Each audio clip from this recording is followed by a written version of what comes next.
I don't know if you've ever watched Ballerina Farm, but every year she makes soup in a pumpkin, and I thought that that was really cool, and I just wanted to try it this year and see how it turned out. Now, my husband and kids were not as excited about this as I was, but I love putting sweet potatoes or pumpkin in a lot of my soups. I feel like it makes it taste good and it gives it a little bit more of a heartiness. So I was extremely excited about this.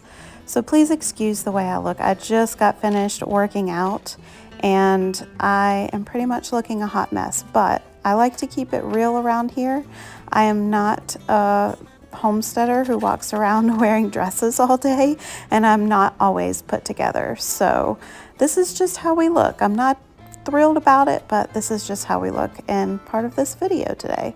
So I just cut the top off of this pumpkin, and you want to cut it at an angle so that the top can go back on. And then I use various things, and this was another whole workout in and of itself, but I use various things to try to scrape the pumpkin out and get all the seeds and everything out of it.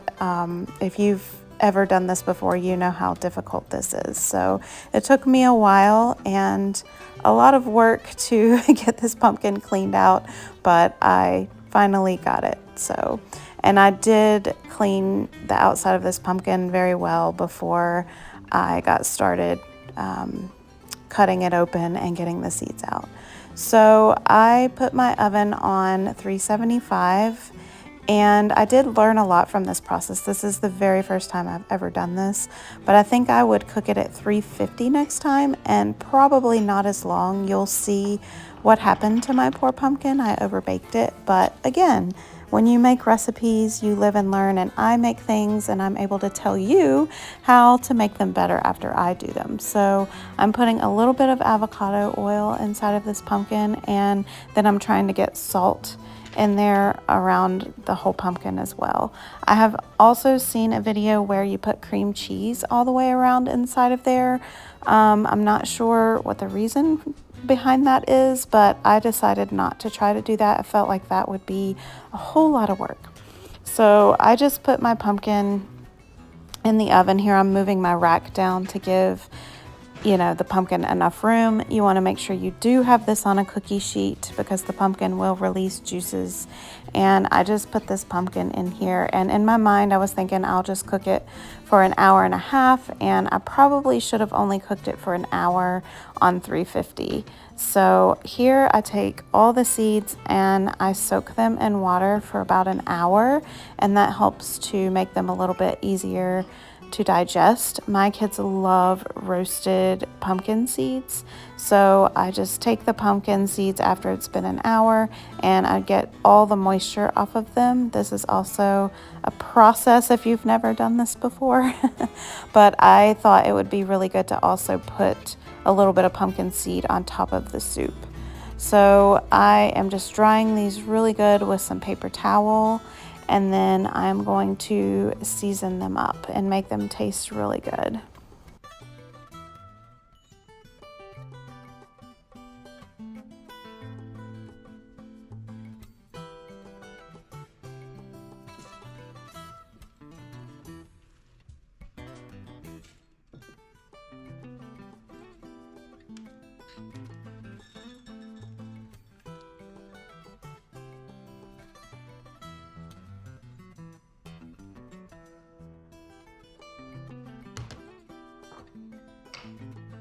So in a separate bowl, I just added a little bit of salt. I didn't measure any of this, maybe like a teaspoon of everything, a little bit of onion powder, a little bit of garlic powder, a little bit of smoked paprika. You have to be careful with your spices when you do this because you can burn them, and mine did burn. Mine got a little bit brown, as you'll see at the end. But I add some avocado oil to my seeds, just a little bit, and then I dump the spices over top of them and mix them in really well. And I decided to cook this in my air fryer, and it went a whole lot faster than cooking them in the oven and made them pretty crispy a lot quicker. So I liked this, and I will probably cook my pumpkin seeds like this from here on out.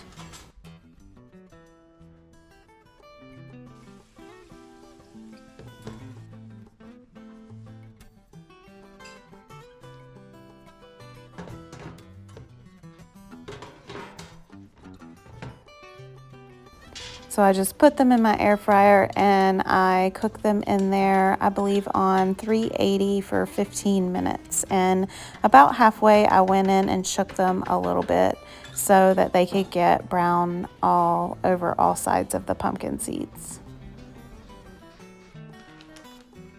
So I decided to put chicken and wild rice soup inside of my pumpkin. You can put anything, any type of soup you want, chili. I've even seen someone put stuffing inside of the pumpkin, and I thought that would be really good for Thanksgiving. So I just chopped up some garlic and some onions, and I'm putting this on about 30 minutes before I thought my pumpkin was done because I have rice in this soup that needs to cook. So I'm just putting all the vegetables in here with some avocado oil and getting them nice and soft.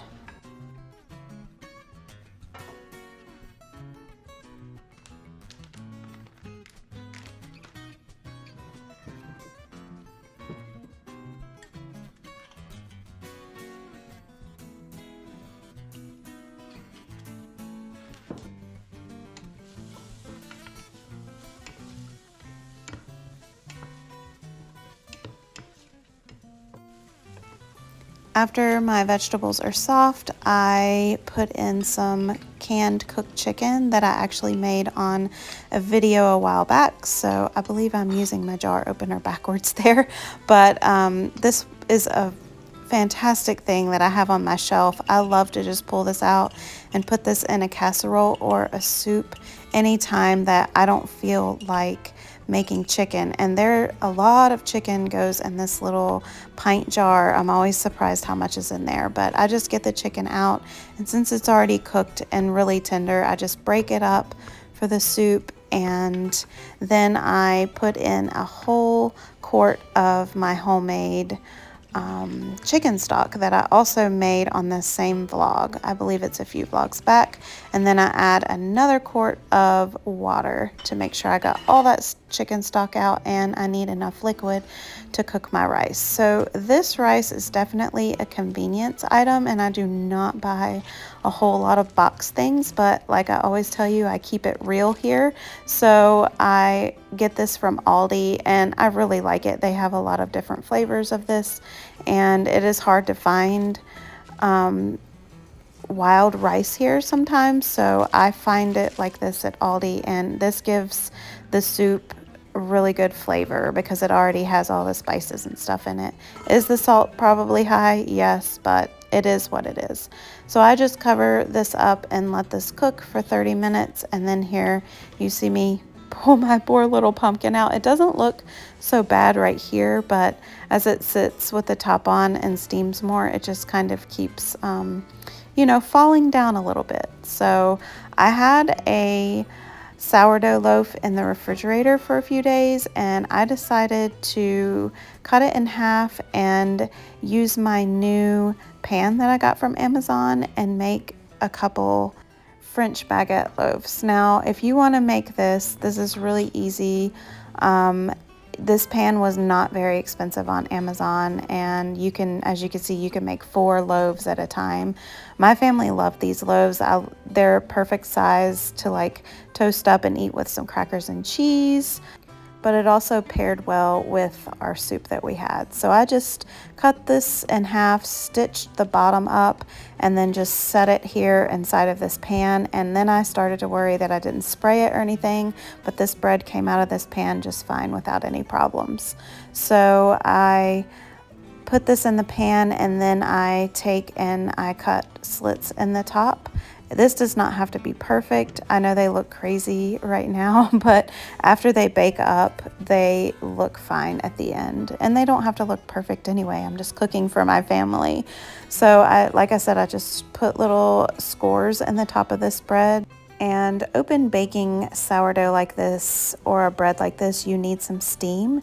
So I had some hot water that I put on the stove in my kettle, and after I put my bread in the oven, I immediately poured this boiling water into a pan up underneath my bread, and that gave it the steam that it needed to cook. So I baked this at 450 for 20 minutes, and then I turned the oven down to 425 and baked it until it was brown on the top. And then here you can see how my pumpkin seeds turn out. They were so good. I had to keep my kids out of them so that we had some to go on top of the soup. So here I am putting some cream in my soup to make it nice and creamy, and then I add my new trick. This is my new favorite trick. I've been doing this for everything, but I'm putting sourdough discard into my soup to thicken it up, and I am just loving this. It's a good way to use up the discard and put some gut healthy benefits into your food. You can also use it for gravy, just whatever you want to thicken. So here my poor little pumpkin is just, it's so sad. It's falling over, but it's still delicious. Do you have to put the soup inside of the pumpkin? No, but I just thought this was really fun. So I just scoop as much of the soup that will go inside of the pumpkin and put the top on and just kind of let it sit until the bread was finished.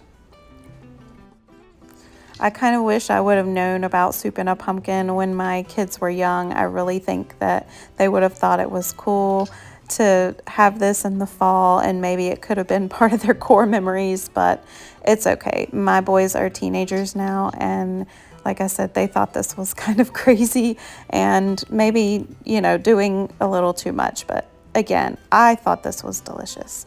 So here's my bread finished from the oven, and it's nice and crispy and warm, but it's also soft on the inside. This bread sat in the refrigerator for several days, so it was nice and sour. My family loved the flavor of it. This is really hot. You should not cut bread this hot, but you know, we just do what we have to do sometimes.